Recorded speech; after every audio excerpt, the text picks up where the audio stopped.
بسم اللہ الرحمن الرحیم۔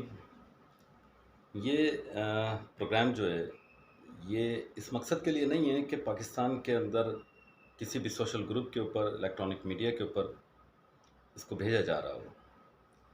یہ پروگرام میری زندگی سے تعلق رکھتا ہے اور آج یہ پروگرام صرف اور صرف یہ اس انفارمیشن کے لیے ہے، کچھ چیزیں ایسی اہم بتانے کے لیے ہے تاکہ یہ یوٹیوب کے اوپر یا میرے ریکارڈ کے اندر یہ جمع ہو جائے کہ جن چیزوں کا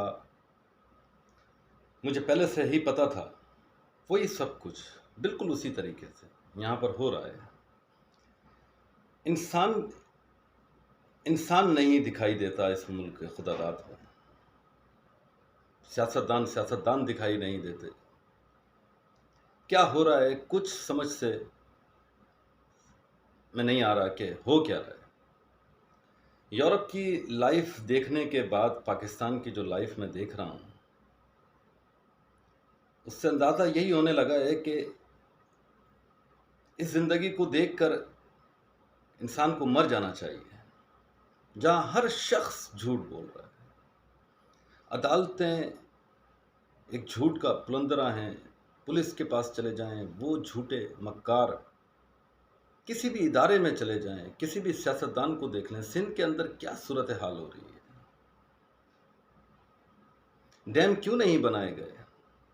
کیوں مرے یہ جتنے بھی لوگ شہید ہوئے کیوں ہوئے؟ کس کی غلطی ہے؟ میں 6.5 سال سے قانون کے اوپر سچ بولتے ہوئے چل رہا ہوں اور رزلٹ آج یہ ہے کہ میں زندگی اور موت کے درمیان میں آ کے لٹک چکا ہوں۔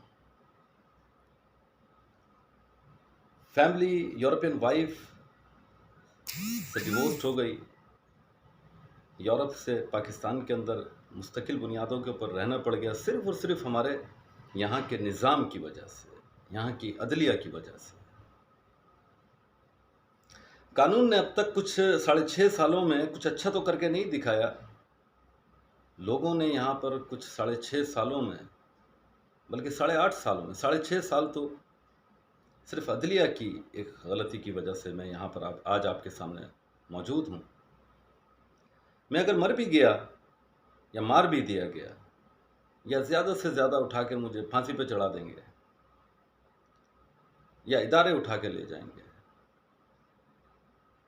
لیکن صرف ایک چیز کی خواہش اللہ پاک سے رہ گئی ہے کہ بڑی آسانی کے ساتھ وہ اس سرزمین سے بہتر ہے، ملک خدا داد پاکستان سے بہتر، اسلامی جمہوریہ پاکستان سے بہتر۔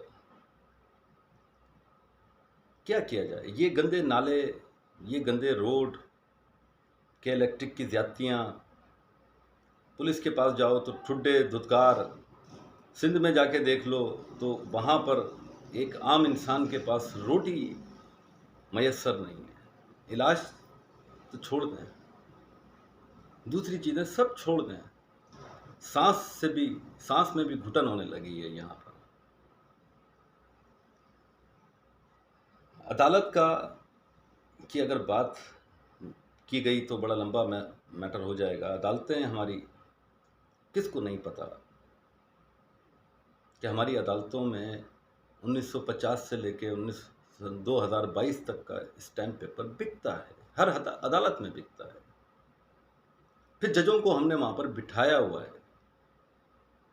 کیوں نہیں سمجھ رہی ہے ریاست؟ سب کچھ غلط ہے، ٹھیک کیا ہے یہ تو جاننے کی کسی نے کوشش ہی نہیں کری۔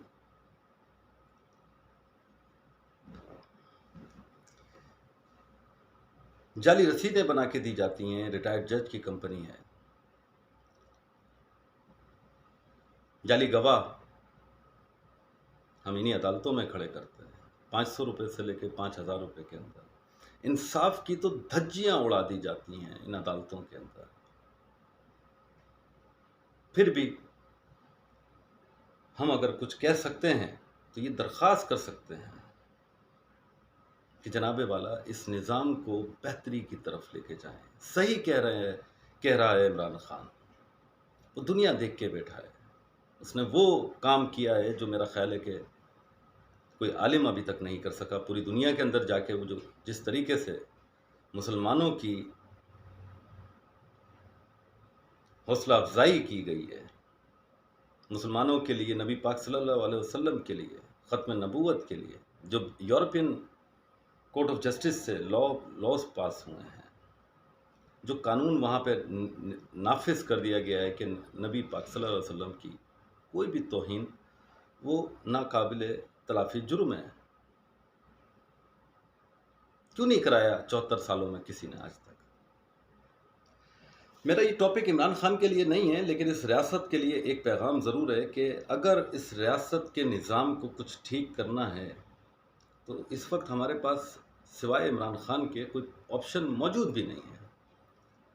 جو 74 سالہ تاریخ کی ہمارے سامنے اس تمام تاریخی لمحات کے اوپر، واقعات کے اوپر، اس پورے ٹائم ہسٹری کے اوپر اگر نظر ڈال لی جائے تو ہمیں یہ بات بڑی اچھی طریقے سے پتہ چل جائے گی کہ ہماری تو عدالتوں کے اندر آج تک اسٹیمپ پیپر بک رہے ہیں.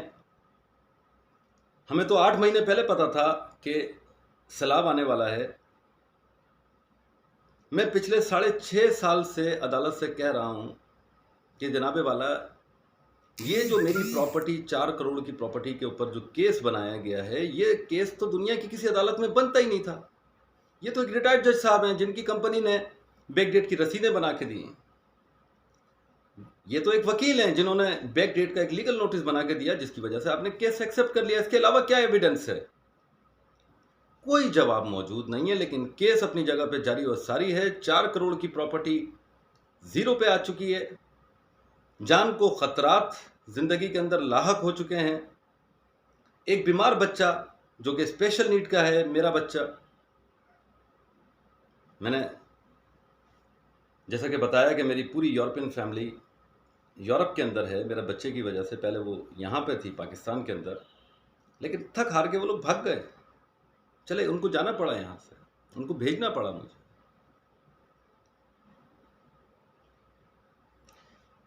بتانے کا مقصد صرف اتنا ہے کہ عدالتیں نوٹس کریں کہ وہ کیا کر رہی ہیں.